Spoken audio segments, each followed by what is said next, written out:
This week on Jerusalem Dateline, Russian fighter jets strike cities where U.S.-backed rebels are fighting Assad instead of hitting ISIS. Israeli Prime Minister Netanyahu gives the UN 45 silent seconds to think about their silence regarding Iran's threat to annihilate Israel. And the fourth blood moon is seen over Israel as Jews and Christians celebrate the Feast of Sukkot. Hello and welcome to this edition of Jerusalem Dateline. I'm Julie Stahl, filling in for Chris Mitchell. The Russian military has descended on Syria, saying Russia just wants to help Syria in its fight against Islamic terrorists. And although President Obama has welcomed their involvement, some lawmakers in the United States believe Moscow has ulterior motives. Gary Lane has that story.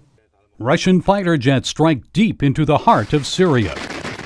But instead of hitting ISIS, the Russian bombers destroyed targets in Homs and Hama, cities where only U.S.-backed rebels are fighting against the Assad regime. This amateur video shows the mayhem and carnage left behind by the Russians.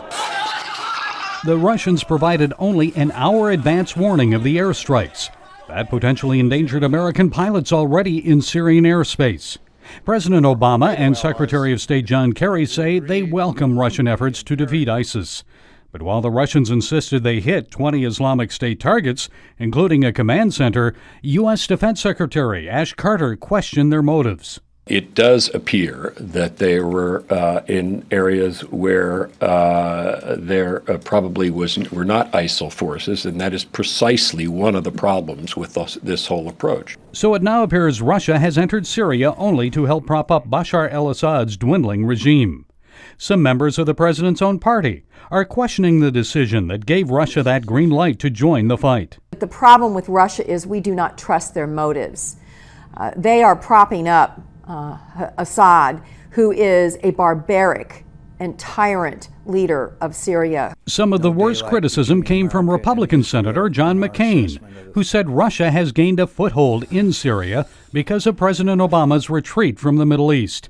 McCain said there has been, quote, a series of decisions or non-decisions, which has led to the situation we see today, where Vladimir Putin may have inserted Russia into the Middle East in a way that Russia has not enjoyed since 1973, when the Russians were thrown out of Egypt. Several years ago, President Obama drew a red line against Bashar al-Assad's use of chemical weapons against his own people. Today, many Americans are likely wondering if the president has the will to draw another red line in Syria, this time against the Russians. Gary Lane, CBN News. Russia's presence in Syria may unleash greater turmoil in the Middle East. Our Middle East Bureau Chief Chris Mitchell spoke with CBN News' George Thomas and Gary Lane about what all this means for the Jewish state. Let me begin with you, Gary. Yes. Vladimir Putin, the president of Russia, claims that he is doing this in order to go after terrorists, and has also said he wants to stabilize and protect Assad. What is the United States saying? Well, of course, what Putin is saying, he's trying to make us believe that what he really wants is he wants us to believe that he's going after ISIS.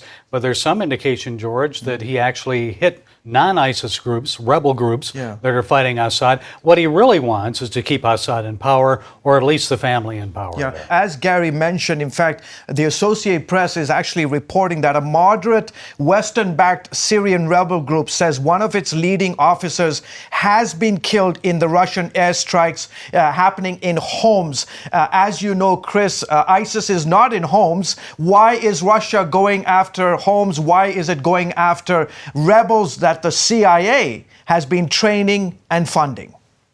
Well, I think, George, they're actually going to preserve the Assad regime. And I think there's two enemies they have. Certainly the forces that are against Assad. They want to preserve his regime. They want to preserve their holdings already in Syria. They have that port in Tartus and that Latakia in that region. They want to expand their influence. They do want to go after ISIS, but the war against ISIS is just a pretext in order to help them fight and protect Assad's regime. Okay, this is all about Bashar al-Assad. Yes. You know this very well. Russia has had a long-term relationship with Assad. Why, with Assad's father, long before him. Exactly. Hafez Assad, al-Assad. Why do the Russians want to protect Assad? Well, because Assad's a friend of theirs, and also he's close to the Shiites. So it's not just helping Assad, it's coming against the Sunnis who have been fighting against Russia, but also it's power and influence, George. Russia wants to have influence in the Middle East. Chris, this is the first time, to you, Chris, this is the first time that Russia has launched a military strike in the heart of the Middle East since the 1980s. Let me paint this picture for you. Iraq's prime minister has just come out saying that cooperation with Russia, Syria, and Iran is only for intelligence purposes. There is no military coordination between Russia, Syria, Iraq, and Syria. The fact that you have the Iranians in there, along with the Iraqis, coordinating with Russia, is this good? Oh, I think it's very bad for the whole region, George. You know, just a few days ago, I think there was a relationship and alliance between Iran, Hezbollah, Russia, and Syria. And they said at the time, this is one of the biggest alliances in years, if not decades. The Middle East is shifting under our feet as we speak.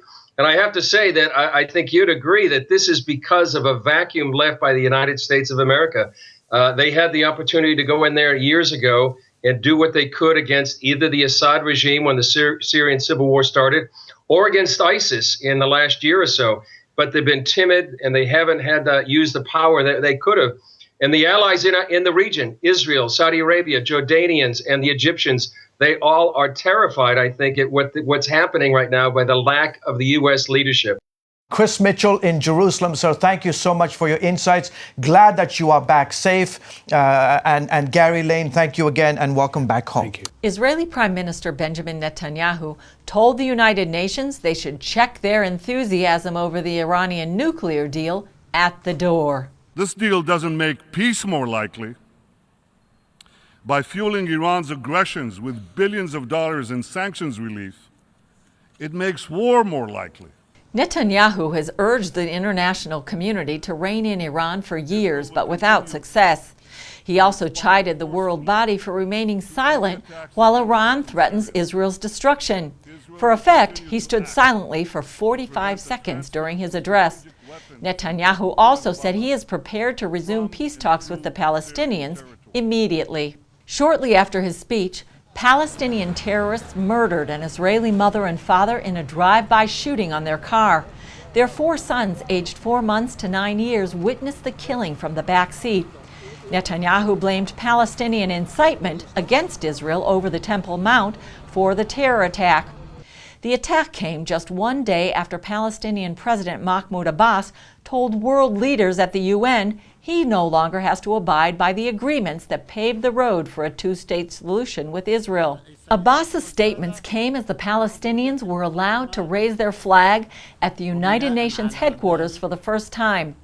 Abbas promised the Palestinian flag would soon be raised in Jerusalem, referring to Israel's capital as, quote, the capital of our Palestinian state. Israeli Prime Minister Netanyahu issued a statement calling on Abbas to act responsibly and answer his proposal for direct negotiations with Israel without any preconditions. Netanyahu said, "The fact that time after time he does not respond is the best proof that he has no intention of reaching a peace agreement." Up next, the 4th blood moon is seen over Israel. Welcome back to Jerusalem Dateline. For the past 2 years, millions around the world have been fascinated by blood moons from 4 lunar eclipses in a row, called a tetrad. As Chris Mitchell reports from Jerusalem, many see them as a sign God himself has placed in the heavens. During a lunar eclipse, the moon turns the color of blood. It's extremely rare to have 4 in a row fall during the feast commanded by the Lord in the Bible. Of the 4 blood moons, this is the first one visible from Israel. But like all of the eclipses in this tetrad, it falls on the first day of a biblical feast, this time the Feast of Tabernacles. Many who came to witness the blood moon believe it's a sign of harvest. We really sense that the Holy Spirit is coming with a massive harvest, great awakening, and I believe this is the red moon is a harvest moon, that it's an indicator of a jubilee of jubilees for the souls of man. Previous tetrads of blood moons, all falling on Jewish feast days, have coincided with major events for Israel and the Jewish people. In 1492, the Jews were expelled from Spain and Columbus discovered America, which would become a safe haven for the Jewish people. In 1948, Israel was reborn as a nation, and in 1967, Israel recaptured Jerusalem during the Six-Day War. Bob Odell wrote a book about the blood moons. He believes they're a sign of good things ahead for Israel, but perhaps troubling times for nations that come against her. I personally believe that in the years ahead, we will begin to look at Israel in a new way. That these blood moons mark a new phase in the life of Israel. It's no longer about the Israel that is struggling to survive, but now it is about an Israel that is learning to thrive. Odell says it will be more than 500 years before 4 blood moons fall again on the first days of the Feast of Passover and Tabernacles. Chris Mitchell, CBN News, Jerusalem. The Shemitah year in Israel has also drawn a lot of interest from Christians around the world. Some have linked the biblical agricultural practice to dramatic world events throughout history. Israelis marked the official end of that year this week by following a unique biblical command. Take a look at what we saw at Jerusalem's Western Wall. It happens once in 7 years. Tens of thousands of Israelis gather at the Western Wall at Sukkot to listen as rabbis and political leaders read and sing the Word of God to them. The reading signals the official end of the Shemitah year, when Jewish people let their farmland lie fallow. Deuteronomy 31 says, "At the end of every 7 years, at the Feast of Tabernacles, you shall read this law before all Israel, and the stranger who is within your gates, that they may hear and that they may learn to fear the Lord your God, and carefully observe all the words of this law." This year, Israeli President Reuven Rivlin read from Psalms 122. Pray for the peace of Jerusalem. May they prosper who love you. Peace be within your walls, prosperity within your palaces. The crowd listened and prayed and recited scriptures after the rabbi. Earlier in the day, thousands of Jews from Israel and around the world also gathered at the Western Wall to celebrate another biblical tradition that takes place 3 times a year. It's called the Birkat HaKohanim, or the priestly blessing. God commanded Aaron to bless the Jewish people, saying, "The Lord bless you and keep you. The Lord make his face to shine upon you and be gracious unto you. The Lord lift up his countenance upon you and give you peace." CBN News asked some participants why they came. It's a very special thing to be able to get a blessing from so many Kohanim, and the blessing really comes from God and it goes through the Kohanim to the people. So we wanted to see if we could be part of it. It's very important because these people who are blessing us, they're holy people, and they're bringing the blessings down from God to us. And I just had this awakening and arousing, and I felt very inspired to be here with thousands and thousands of Jewish people on this holy day. And even at the end of a long, hot day, there was enough energy left for rejoicing. Up next, who will write our history? A new documentary by Nancy Spielberg. Documentary filmmaker Nancy Spielberg joined us this week to talk about her new film, Who Will Write Our History? The film is about a hidden archive stashed in the Warsaw Ghetto before the Jews there were killed. Here's Chris Mitchell in Jerusalem with Nancy Spielberg. Nancy, great to be with you, and thanks for joining us on Jerusalem Dateline. Love it here. You did a documentary called Above and Beyond about airmen that helped the Israel during the War of Independence. Why do you think it struck such a chord among many people? You know, I think that, first of all, it was a big surprise story. You know, even people who knew a lot about the history of Israel or about, the American history didn't know this piece. And I think that was the number one of the wow. And it was also like, why would these World War II vets, they had, finished their tour of duty for the United States, they survived World War II.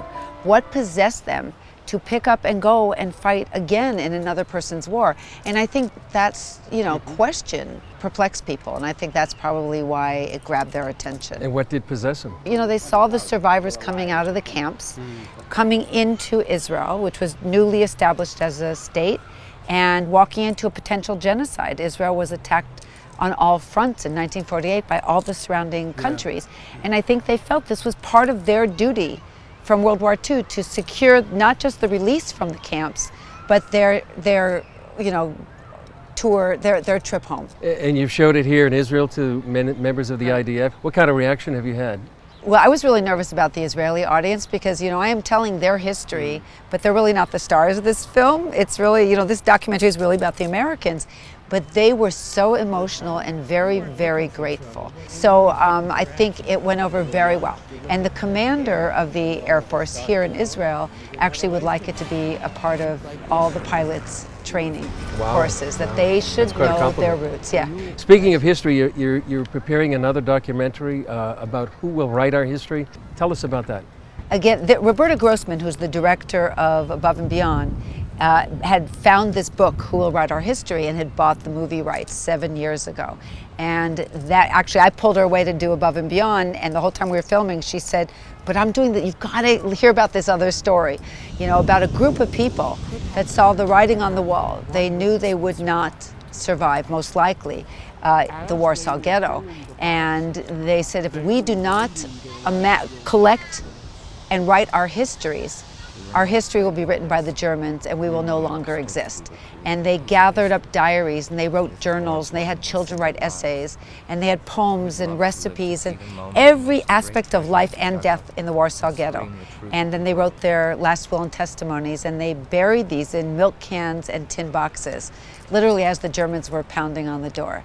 And after the war, only 3 people from this secret group survived, and they went back through the rubble and tried to find where was the cellar under all of the rubble. They found 2, one is still buried, and unearthed these documents. And it's incredible because it's like finding 50 Anne Frank diaries, and the world knows Anne Frank, and if the world knew anything of the Holocaust before Schindler's List, it was probably from the diary of Anne Frank. And there's one other project you're working on. Many people know about Miracle on Ice, but this is the Miracle on Hardwood. Right. About the Israeli team playing the Soviet Union. 1977. It's such a great story because it's just Israel. It is. It's just That wasn't a camel, but that was cute. It's very cute. Yeah. In 1977, Maccabi Tel Aviv basketball team, which was not known to be a great team, took on some American players, Tal Brody, Ossie Perry, and they were getting better and better, and they entered into the World Games, and before you know it, they were up against the Russians, and that was the top team, to beat. And Israel knew that it did not have a shot, but Israel was a very downtrodden country at that point. They were still very, very demoralized from the Yom Kippur War in 1973, and they sort of needed a good boost.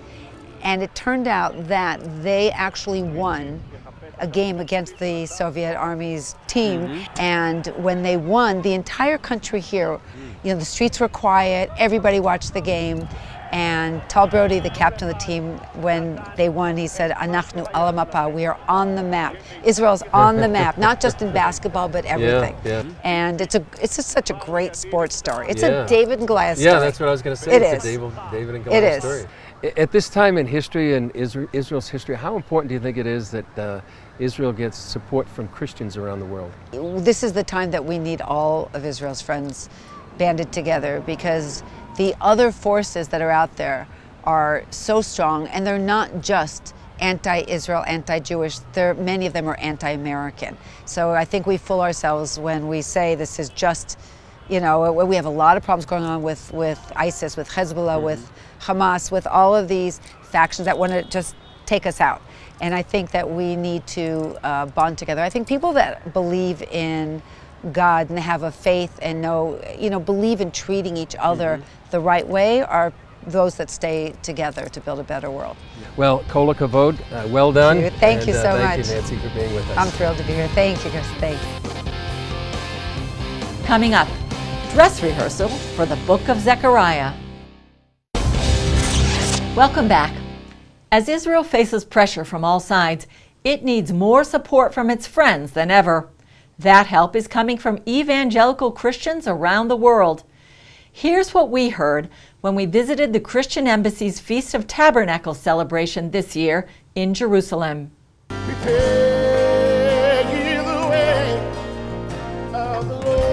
Some 5,000 international Christians from more than 80 nations visited Jerusalem this week. They came to celebrate the biblical feast of Sukkot. Israeli President Reuven Rivlin and Israeli Prime Minister Benjamin Netanyahu welcomed them at the International Christian Embassy's Feast of Tabernacles event. Dear friend, thank you for coming up from year to year to worship the King, the God of hosts. Thank you for standing with us. And the fact is, Israel has no better friends around the world. You give us support at all times, and especially in times of distress. ICEJ Director Jürgen Buehler believes as the number of evangelical Christians increases, so does the potential to make political changes in Israel's favor. They read the Bible about Israel, they love Israel, they want to pray for Israel, they support Israel, they talk to their government leaders about Israel, and we saw over the last years even that some of those African nations, they changed legislations which were intended against Israel. They say, we don't want this to take place in our country. Mayan Jaffe is a reporter for the Jewish News Service. There are growing numbers of Christians in countries where they will impact the parliament, impact voting in the United Nations. And, the best thing that we can do for ourselves politically is to take advantage of those opportunities and not focus on what we have different from one another, but focus on what we have in common. The ICEJ's feast is Israel's largest annual tourist event. They call it a kind of dress rehearsal based on Zechariah 14, when the Bible says all nations will one day come to Jerusalem to worship the King. Psalms 122 says, "Pray for the peace of Jerusalem. They shall prosper who love you." That's all for this edition of Jerusalem Dateline. Thanks for joining us. Remember, you can follow us throughout the week on Facebook, Twitter, and now Periscope. I'm Julie Stahl, filling in for Chris Mitchell. We'll see you next time on Jerusalem Dateline.